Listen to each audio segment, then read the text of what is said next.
as the occurrence of wild oat is concerned, that wild oats cost to Australian agriculture around $28 million annually.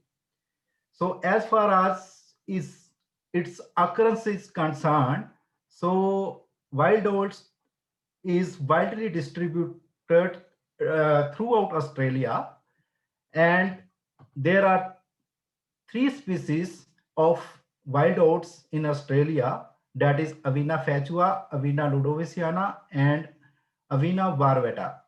But at farmer fields, the Avena fatua and Avena ludoviciana are the dominant species. So it is very difficult to differentiate Avena fatua and Avena ludoviciana at initial stage, but these can be easily differentiated at maturity stage, as the Avena ludoviciana seeds shatter in pairs, and but Avena fatua seeds, most of the Avena fatua seeds, they shatter as a single seed.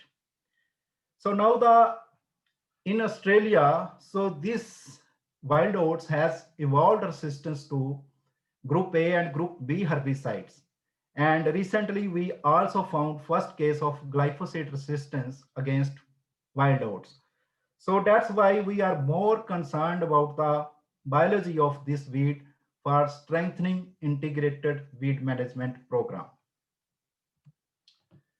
So last year, we concluded three studies at Gatton. The first was the seed bank persistence study. This study was conducted at Gatton, Narrabri, and St. George, three locations. The idea was to see the seed longevity of wild oats under various environmental conditions. So for this study, the nylon bag containing 50 seeds of Avena fatua and Avena ludoviciana in three replicates were placed at various soil depths, that is on surface 2 centimeter and 5 centimeters. And then these nylon bags were assumed at different time interval, and we assessed the germination and dormancy pattern and then the decay pattern of the seeds. The second study we conducted, that is to know the impact of wild oat density on wheat yield. So basically the hypothesis was for this study was to know the threshold level of Avena fatua and Avena ludoviciana for greater yield reduction in wheat. And then we conducted third study on the evaluation of biological traits of six population of Avena ludoviciana, that is wild oats. And this study was conducted, we collected the seeds of Avena ludoviciana in 2017 from different locations. And then we did this study at Gatton in 2018 and 2019 with three planting time. The idea hypothesis behind this study was the as the population of wild oat adapted to local environment may vary in environmental plasticity, so this could increase the invasiveness. So that was the idea behind this study. So this slide is showing the results of seed bank persistence study at Gatton, Narrabri, and St. George. So at Gatton, so you can see how these three locations were different. At Gatton, the silt content was high and the rainfall was 1122 millimeter. This is the cumulative rainfall of 30 months. And at Narrabri, the sand content was more, 47%, and the rainfall was 1038 millimeter. And at St. George, the clay content was high, that is the 47%, and the rainfall was low, that is the 710 millimeter. So on the left side, there is a Avena fatua, the graphs, and on the right side, the graphs are of Avena ludoviciana. If you see the x-axis, there is a boreal duration, and on y-axis, there is the there is viable seed percentage. So here the graphs maybe that we graphs are not clear, but our purpose was to show the trend of the pattern. So at all locations, the pattern was the exponential decay pattern for the wild Avena fatua and Avena ludoviciana, and the trend was same at each burial depth. So that can be better explained with this table. So if you see that there are two messages from this table, there are different locations for Avena ludoviciana and Avena fatua. And if you see that 50% seed decay. So there are two clear messages from this slide. The first is that the decay was fast on the surface as compared to burial depth. And the second message, the decay was fast at Gatton as compared to St. George and Narrabri. If you see particularly at 2 centimeter at shallow depth, that is the 50% seed decay was observed around after 9 months. So the conclusion from this study is that on the surface, seed decay was faster at Gatton as compared to St. George and Narrabri. So at Gatton site, the silt content was more and the rainfall was high. That may be the reason that the seed decay was faster at Gatton as compared to St. George and Narrabri. And second conclusion is that the physical properties of the soil, particularly at St. George, for example, the clay content was more there. So it may influence the seed ecology of Avena fatua. And it means that the clay content can, if the soil has more clay content, then it affects the seed longevity of the soil also. And the third conclusion is that regardless of depth, the seed viability of wild oats decreased significantly 6 months of seed burial. So it means the preventing seed bank replenishment in no-till system during 12 months will potentially eliminate this weed in a relatively short period of time. So this was the conclusion from this study. The second study we conducted that to know the impact of wild oat density on wheat seed production level, seed retention percentage, and wheat yield. So here the wheat density was varied from 0 to 48 plants per meter square. So if you see that wheat seed production, so up to the 12 months, up to 12 plants density, the Avena fatua and Avena ludoviciana almost produce same seed production, but at higher density, Avena fatua has greater tendency to produce more seed for as compared to Avena ludoviciana.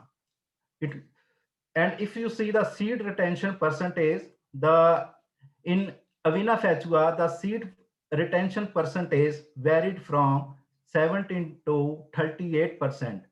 And in case of Avena ludoviciana, it varied from 64 to 80%. So it means that there is a great opportunity for harvest weed seed control in Avena ludoviciana as compared to Avena fatua. So if you see the wheat yield trend, so we can see that there is a with density of 3 plants per meter square, the yield did not influence much. But as the plant density of wild oats increased from 3 to 6, 12, 48, there is a continuous yield reduction. And at higher density, the more than 70% of yield reduction was found in case of wheat. We try to show these data in a graphical form. So this on the left side, there is a relationship of wheat density and wheat yield reduction. So on x-axis, there is a wheat density, and on y-axis, there is a wheat yield reduction. So we found an three parametric logarithm model. So we did not found much difference in Avena fatua and Avena ludovisiana as far as yield reduction is concerned. But if you see the here in this graph, there is a on x-axis there is a wheat density and on y-axis seed production. So Avena fatua seed production, particularly when the wheat density increased from 24 plants to further 48 plants. So Avena fatua produced more seeds than the Avena ludovisiana. So this is the third study to know to value. Here we evaluated the biological traits of wild oat population under varied planting time. So we collected 6 population from the northern grain region of Australia, and these were the 3 different populations. And we collected these population in 2017, and then we tested for biological traits in 2018 and 2019 at Gatton location. So this graph is showing that first planting date here it was 11th of May, and second planting date was 11th of June, and third planting date was 11th of July. So what we found that as the planting time is delayed, the vegetative stage of the wild oat decreased. That is decreased from 101 days to 77 days. And it means that it also affect the when the vegetative stage is reduced at in late planting. So it also affect the seed production that we can see in the next slide. So in this graph on the left side, there is a planting date and there is a y-axis, there is a biomass. So message is that the early flush produced more biomass as compared to mid and late. And similar trend was found for seed number here. Here the planting dates, and here the on y-axis there is a seed number per plants. So average over population. So early planting produced more seed as compared to mid and late. In late planting, the seed production reduced significantly, but still it produced more than 400 seed that are sufficient to cause reinfestation of weeds. So in this graph, there is the message is that on the x-axis, there is a population, and on the biomass, on the y-axis, there is a biomass. So message is that the populations differ in biomass uh, when we tested at when we tested at Gatton, and there was interaction was found between population and planting date. So but in early the difference was more clear in early planting as compared to mid and late planting. So if you see in early planting, the population AL 4 by 17, so it caused more days to first panicle emergence appearance, means duration of this population was more as compared to duration of these population. So the for our understanding is that the population differ in growth duration when planted early. So we can plan our harvest weed seed control practice accordingly. For example, we can manipulate the our planting date accordingly due to the photoperiod sensitivity of nature, or we can plan integrated weed management programs that can facilitate according to duration of these population, particularly our harvest weed seed control program. Then we found the correlation of different population under early planting, mid planting, and late planting. And in early planting, we found a significant correlation of panicle for seed number of the plant. But in mid and late planting, we found a significant relationship of panicles, biomass, and plant height.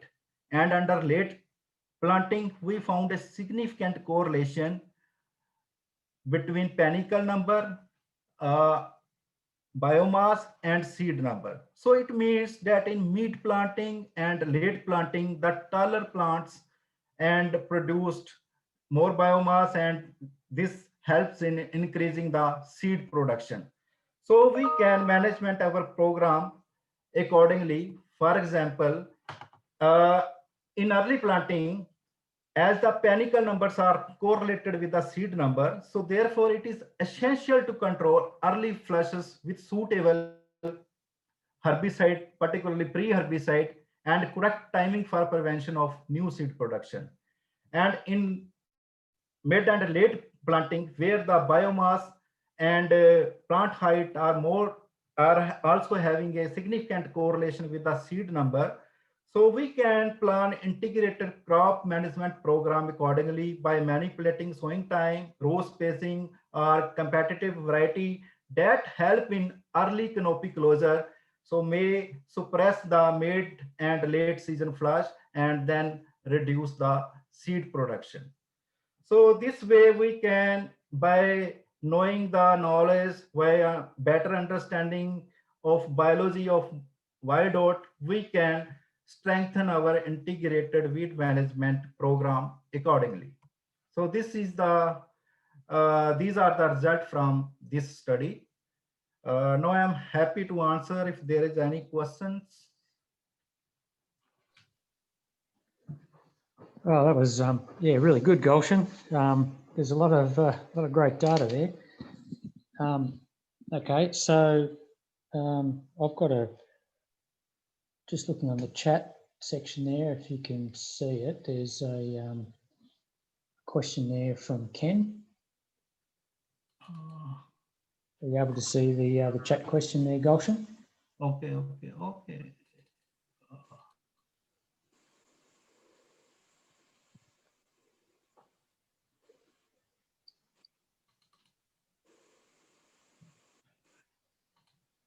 Perhaps I can read it out for you.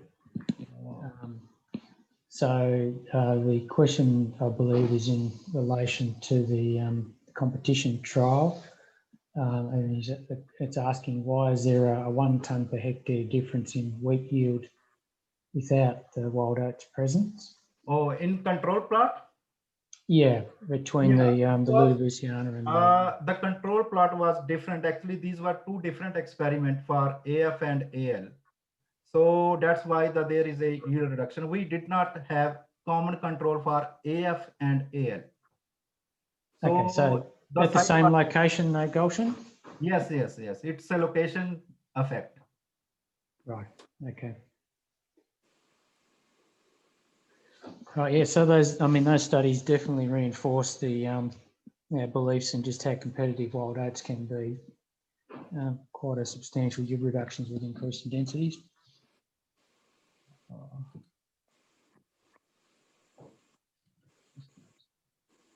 Okay, so have we got any further questions? What was the second question? Oh no, it was just a comment, Gulshan, sorry. Okay.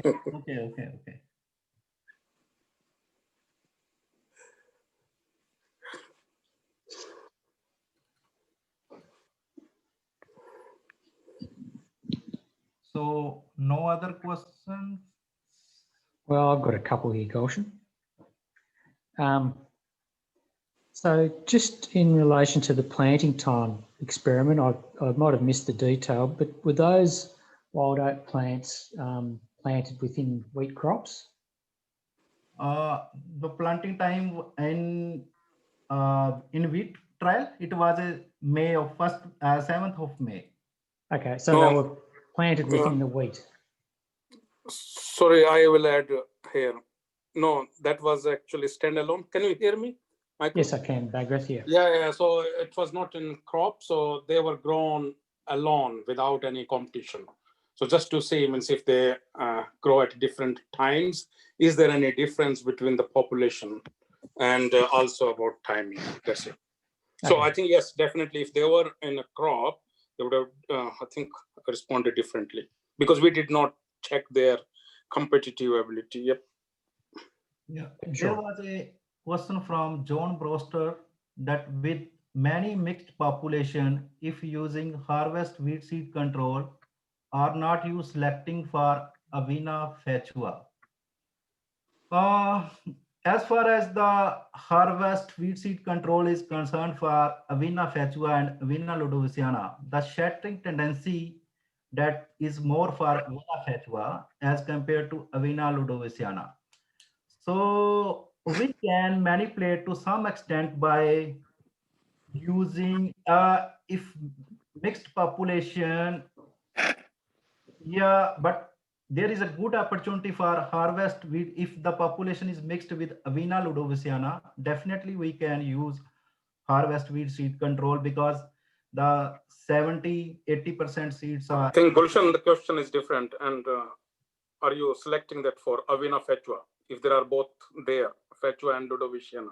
Yeah, because the most of the seeds of Avena fechua shatter on the ground, but Avena ludoviciana still the seed retain on the, so we can capture at least Avena ludoviciana from that field if the population is mixed there. Okay. Yeah, that's a good question, John.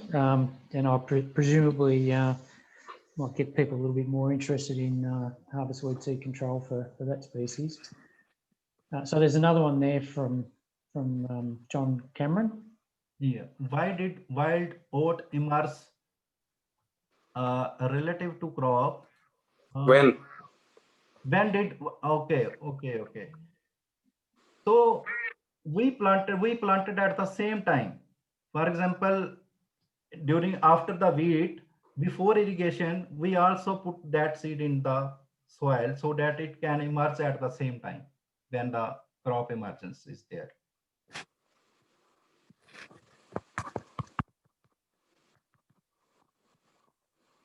So almost it takes 7 days for emergence, 7-8 days for emergence.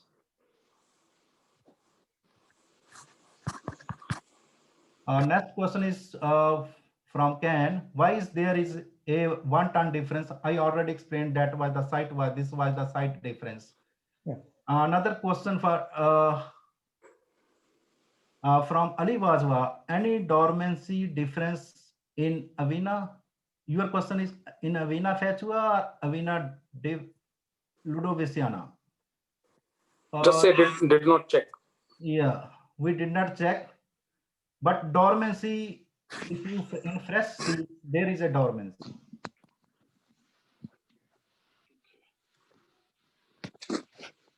Okay, I've got a question for you, Gulshan. I'm just curious at the seed burial study results, where you seem to get lower levels of survival at 5 centimetres compared to 2 centimetres. Yes. There was 3 depths, 0, 2, and 10 centimeter. 10 centimetres, sorry. So on the surface, the decay was fast because there were maybe diurnal variation of temperature. That may be the reason, or it may be due to the germination during the season, and that increased the decay component there. And at 10 centimeter also because there was not much variation, maybe the metabolic activity of the seed, it failed at that depth, that it could not emerge from deeper depth, 10 centimeter. That may be the reason, or maybe that it emerged and then due to the at higher depth it could not emerge and then become that died during that time. But at 2 centimeter, uh, it has more tendency for emergence, but it again affected with the soil type. Particularly, I explained that at St. George, for example, the clay content at St. George was more. So decay component was slower at St. George. So it may be that due to the aeration, or maybe due to the microbial decomposition, because If the aeration is less, it also affects the germination. And if the aeration is less, maybe the microbial decomposition is not fast in that type of soil. That could be the reason uh, uh, for the late decay at St. George at 2 centimeter depth. And also the rainfall and soil type. So there are interactions also.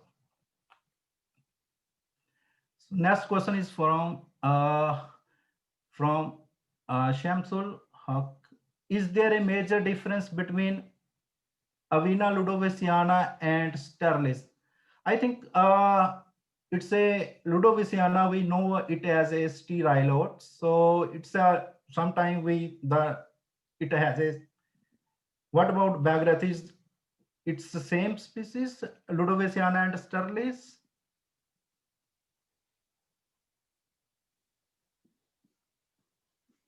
Hello. Looks like you're on your own, Gulshan.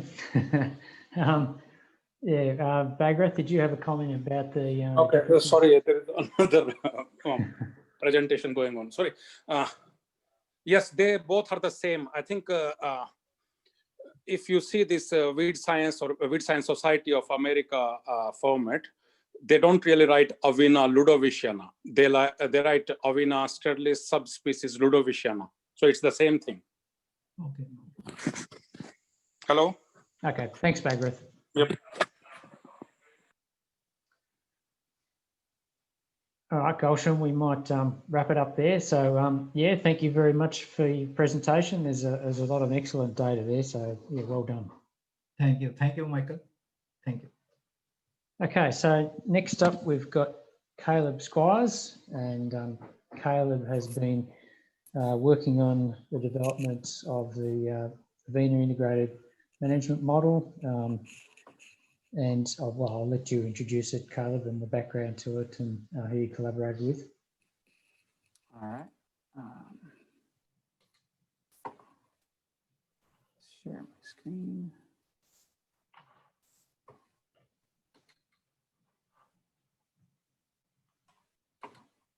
Oh. I think Gulshan's got to stop sharing first.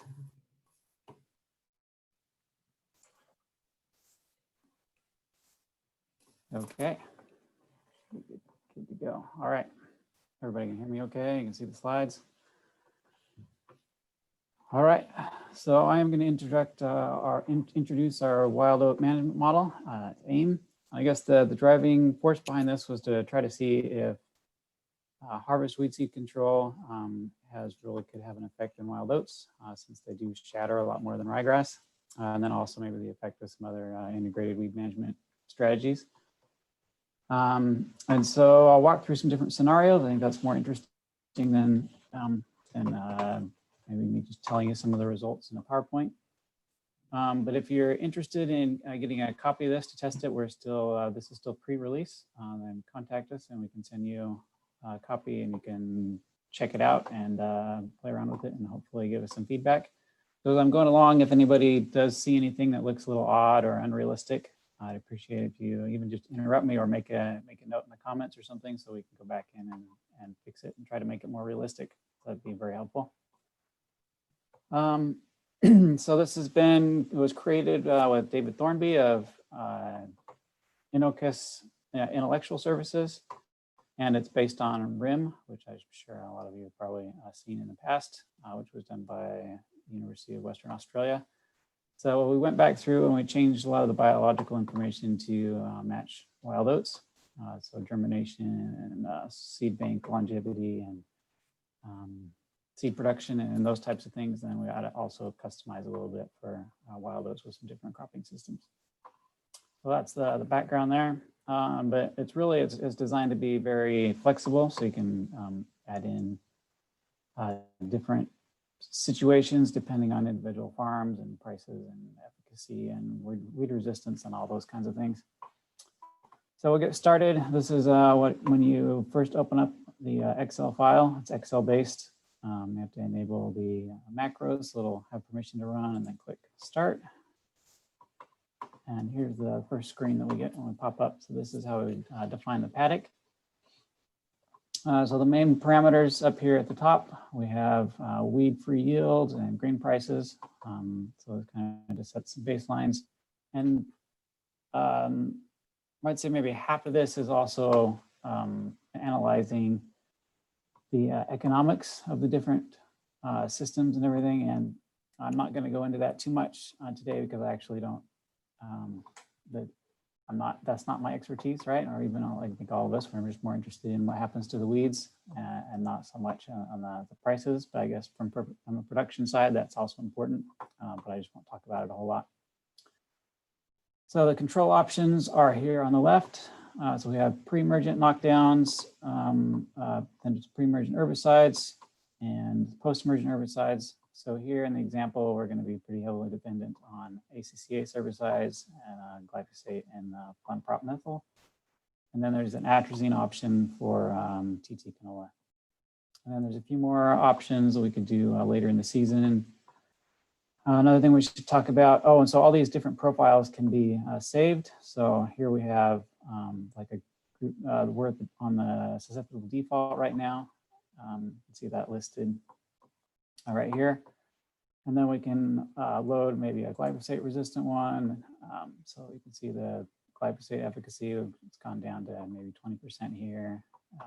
Or we can load A and groups A and group B resistant. And so it changes the efficacy there. And then so when we carry that across to the next window, then those efficacies will be included in the calculations. So for now, we'll just load the susceptible default. So no resistant weeds. Two more windows I can show you here. There's more prices. So you can get really into a lot of detail about machinery costs and establishment costs, fertilizers and sprayer and other costs like that. There we go. The Zoom thing is covering up the top. I'm going to try to drag that out of the way. Okay. And then we also have some more options.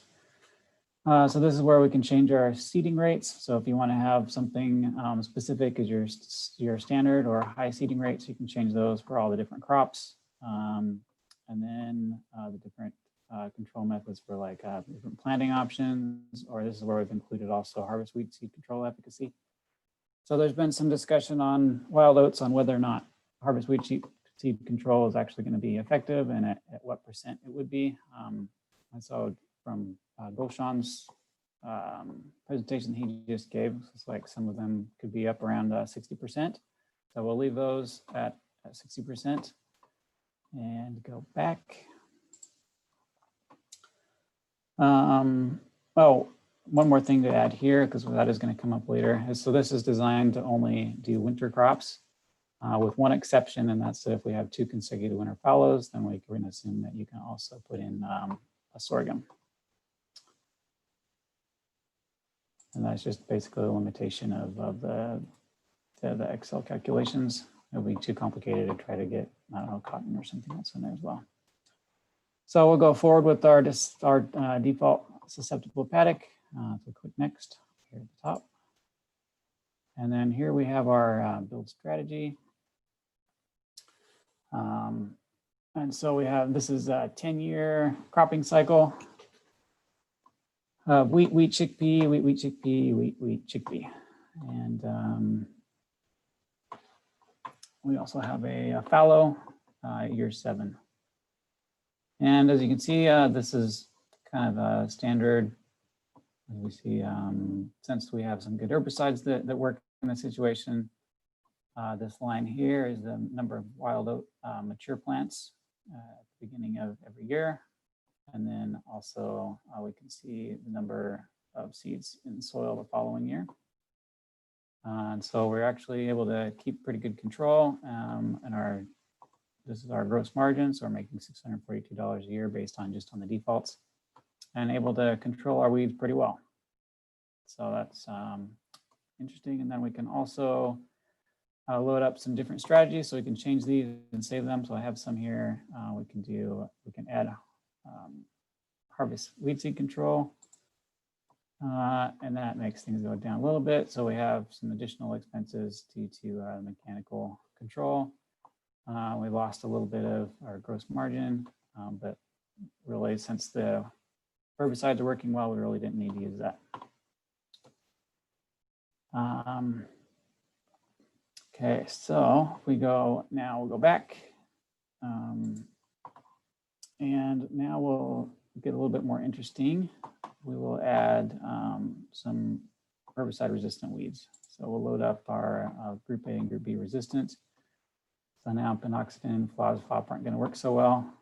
We'll carry that forward and load our same strategy, wheat canola. And you can see the wild oat population definitely fluctuates quite a bit, but at the end it's way too high. So up around 600 mature wild oat plants, that's per square meter. So that's way too much. That's not going to work. And the number of seeds is calculation just shows greater than 1,000. So that's obviously not good either. And so we can directly compare just the effect of adding harvest like a Harrington seed destructor to the wild oats here. If I click, oh, actually, I'm gonna go back, load this one, and then we can compare these directly. So if I hit this and then go back again, and then I can bring up our Harrington seed destructor. So you can see still kind of waffles back and forth a little bit, and then we end up not quite as bad. So now I can click control or compare here, and now we have both the default. So this is using herbicides that don't work, and this one is using the herbicides that don't work, but then you're also adding in harvest weed seed destruction. You can see at the end, we actually did have a huge effect on the wild oats. So here we can hover over it and see there's 173 mature wild oat seeds or wild oat plants per square meter. And relying on the herbicides that don't work because of resistance, we have 561.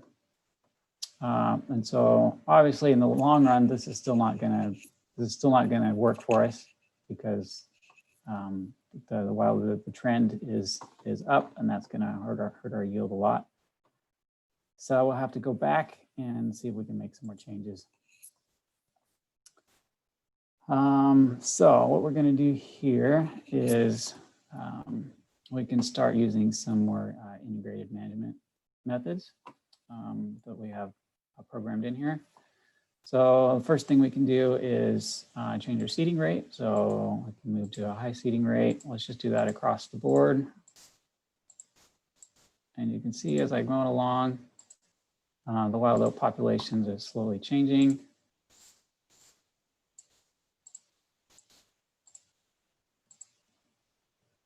Oh, it didn't work.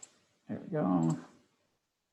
So it's really very fascinating, I think, as we go through to see like the incremental differences that each management option contributes to the overall effect. So now we're down below 100, which is obviously still not going to work, but we could try a few other things as well. So it looks like if we look at our mature wild oats here, we have 9 at the end of the first year, 3, 6. So really our problem is chickpea because our ACCA herbicide in chickpea is not working. And so there's basically no control except for relying a little bit on the pre-emergence.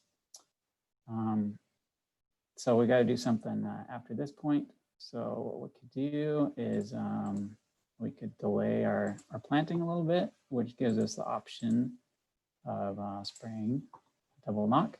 And that actually helped quite a bit. And then maybe we'll have to do the same thing for this chickpea here as well. Delayed and double knock. And so now we're actually being able to control those just by delaying our chickpea planting and then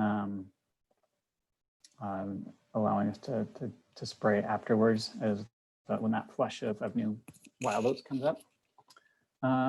We could also make the wheat a little bit more competitive. We could delay, so you have the same option here. We can delay the wheat, or we can add Harrington seed destructor to the chickpeas, which I think there's a paper on that says that actually might be more effective than 60% because of the earlier maturity of the chickpeas.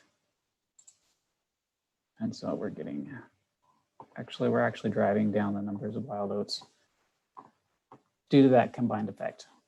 And then if we really have some problems, so we could go back, let me go back again, and we can load up glyphosate resistance and group A resistance. There's even, I'll throw some more wrenches in our works here. Load that and go forward.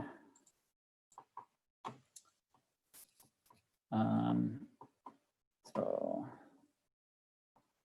this all seems to work pretty good. And we can, oh, it's also going to show, so if we decide that we can't delay our chickpeas,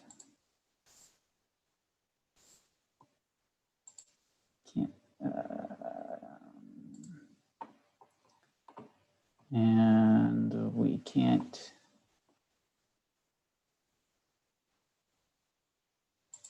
use this for some reason.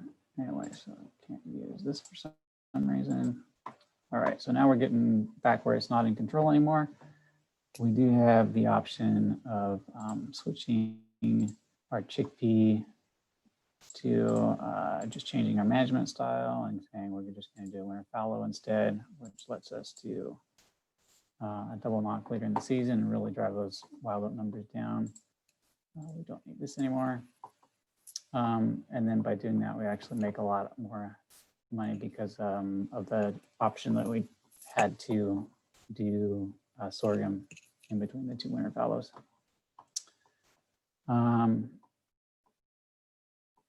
Anyway, so let me load one more thing just so we can compare here. So I'll load this one up again, go forward, and we'll load the integrated one that we just designed. Oops. And compare.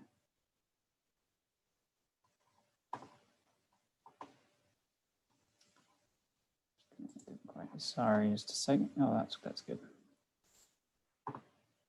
All right, so we're going to load this one, click compare, and that sends it to the next page. And then we'll go back, and then we'll also load our Harrington, the integrated one, and then we'll send that down here, and then we can actually compare the difference of the two.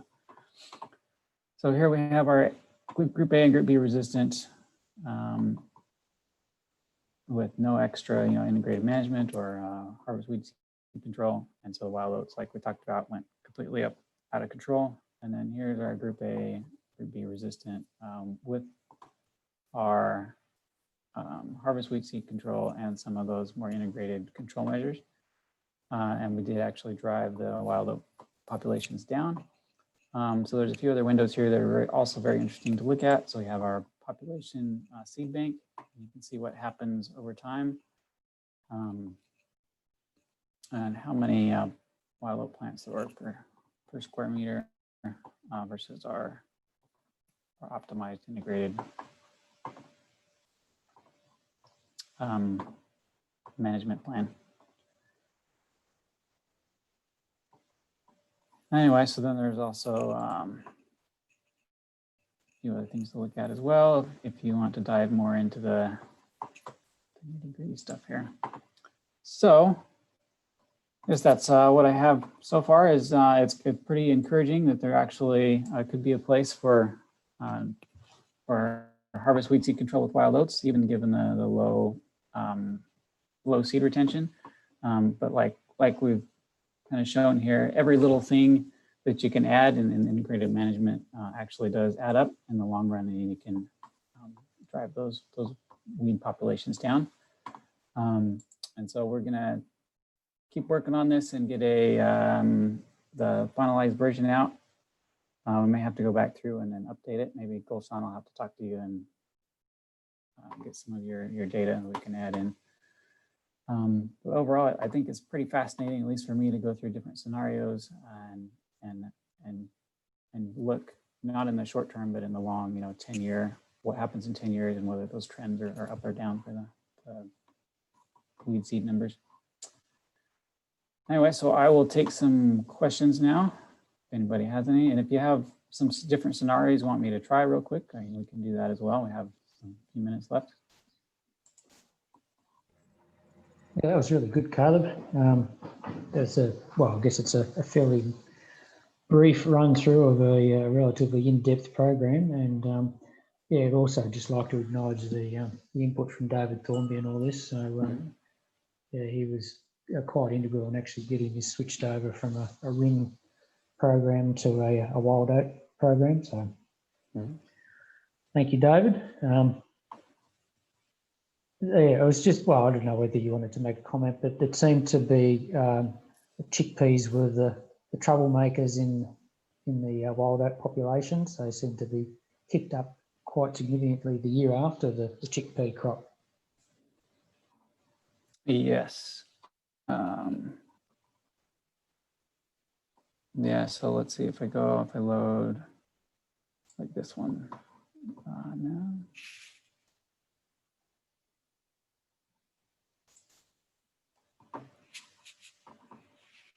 Trying to bring back the one that we just had. Is that this one?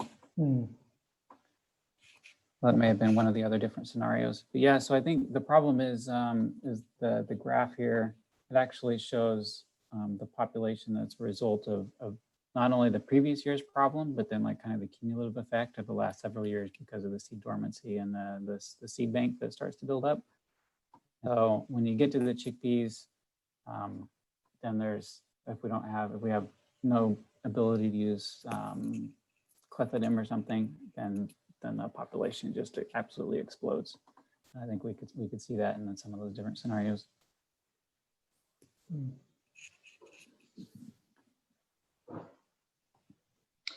So you got a question there from Guy. Let's see. The chat. I'll click on it. Okay. How are the underlying assumptions determined dormancy seed bank persistent capture during harvest weed seed control, etc.? So this was a lot of basically literature search that I did, as well as David. So we spent a lot of time just looking through papers and finding that data that then is included in the calculations and in the spreadsheet. And so those are, I guess, subject to change when we have more information, but they are based on scientific papers, and we tried to go with Australia when we could.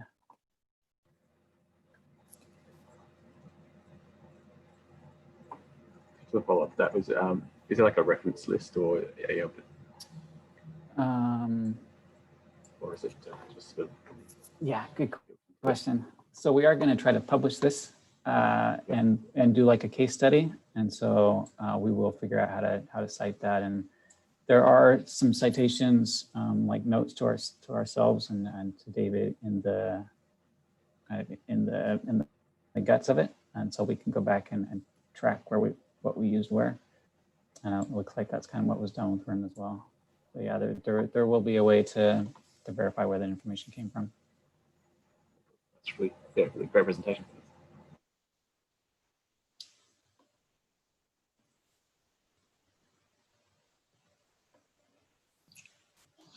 I'll just make a bit of a general comment, Caleb, that the intended use of the AIM program is as a learning tool or a teaching tool to, well, to do exactly what you've just done, is to demonstrate the impact of herbicide resistance and the maybe the opportunity for trying to manage those herbicide resistance scenarios.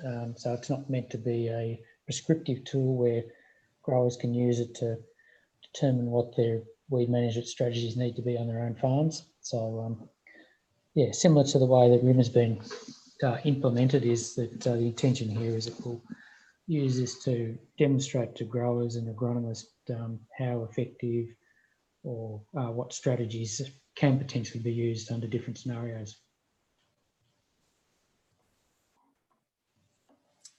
Sounds good.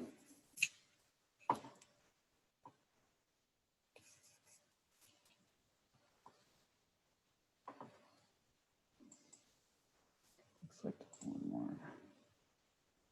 So will this be used? John C, Mark C. That's not a question for me, right? Looks like it's Ken's looking for a comment from Yeah. Cameron and Mark Congreve.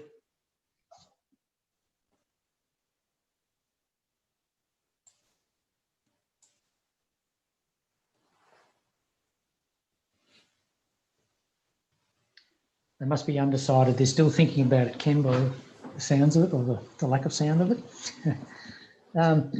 Yeah, look, I think we will definitely use it. Our intention is to use it in some workshops. And I guess we're hoping that it will be used broadly in a similar manner that the RIM model has been used. But yeah, time will tell, and a lot of that will depend on just how much time and effort we dedicate to rolling this out. Yep. All right, so there's one more question from Ken there. He said, is it easy to update this with new tactics? And the answer is yes. We wanted to make sure that was very much possible. And so that's what I did with glyphosate and paraquat for fallow. So you can pretty much enter anything you want in here. So you could say during harvest, I'm going to hand pull. And then that would be 100% effective in wheat. And then you save it. And then that is an option that's available later on. And so you can do the same thing with herbicide. So if we lose an herbicide, or if you want to say, this is, I don't want to use pinoxidin, I want to use something else. You can say, okay, well, I'm just going to use an ACCA herbicide, and then it's going to be, 80% or whatever. So it's very much fluid, and you can adjust it to whatever you want to try to bring up at different times, and then how effective it is. And then you can also put the cost associated with that as well. So it's very adaptable. I thought you might have included electrical weeding in there, Caleb. That would be a good one.